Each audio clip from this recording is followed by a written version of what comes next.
రూపా గారికి పచ్చళ్ళు కొనిపించే స్థాయికి ఎదిగారా లేదా? ఎస్, ఎదిగానండి. 25వ తారీఖు డెలివరీ అవుతుంది. అయితే రీల్ బాగుంది, బట్ ముగ్గురు అమ్మాయిలు కష్టం మీద పడ్డారు ఏంటండి? ముగ్గురు అమ్మాయిలు, ఆ ముగ్గురు అమ్మాయిలు పికిల్స్ ఎవరైతే ఉన్నారో మా మీద రీల్స్ ఎందుకని వీడియోలు రిలీజ్ చేస్తూనే ఉన్నారు. ఒకటి ఏంటంటే అక్కడ ఇక్కడ మేము ఇప్పుడు ఇంటర్నెట్ లో జరుగుతున్న ఒక మేజర్ డిస్కషన్ అది అబౌట్ దాట్. నేను అది నాకు మా క్రియేటర్ అతను యోగానంద్ వచ్చి అతను చెప్పగానే ఇట్లా చేస్తున్నారంటే ముందు మేము కూడా అదే అనుకున్నాం, నేను విద్య ఒకసారి అలా చేయొచ్చా లేదా అనేది. But we are very sure that ఎక్కడ కానీ వాళ్ళ పచ్చళ్ళు కానీ లేకపోతే వాళ్ళ అమ్మాయిల మీద కానీ we didn't pass any comments, we didn't want to do anything about it.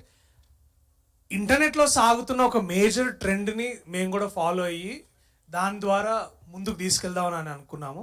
అక్కడ కూడా నేను పచ్చళ్ళ వ్యాపారం చేస్తా అని I took their side in a way to say that you know ఇదేదో as much as we all want to have fun. ఇప్పుడు ఏంటంటే ఒక సినిమా చూసి మనం ఎక్కడో స్కిట్ చూస్తుంటాం కదా, అట్లానే ఒక రీల్ చూసి నేను కూడా ఇన్స్పైర్ అయ్యి నేను కూడా దాన్ని అట్లా నా వ్యక్తిగత సినిమా దానికోసం వాడుకున్నాను. డైరెక్టర్ సార్, ఇందాక మీరు ఆల్రెడీ మూర్తి గారు అడిగారు ఆ క్వశ్చన్, బట్ ఏంటంటే ఆర్గానిక్ కామెడీ అనేది మీ నుంచి ఎక్స్పెక్ట్ చేస్తాము. సో ఆ డైలాగ్స్ వీళ్ళిద్దరు ఇచ్చారేమని డౌట్ అండి, వెన్నెల కిషోర్ గారు, వైవా హర్ష గారు. ఖచ్చితంగా లేదండి. గమ్మత్ అండి, ఈ సినిమాలో గమ్మత్ అనే విషయం ఒకటి చెప్తాను మీకు. నా సినిమాలో ఎప్పుడు జరుగుతూ ఉంటుంది, ప్రతి ఎస్పెషలీ కామెడీలో ఇలాంటి నటులు ఉన్నప్పుడు వాళ్ళు ఏదో ఒక తోక తగిలిస్తూ ఉంటారు, యాడ్ చేస్తారు, ఒక చిన్న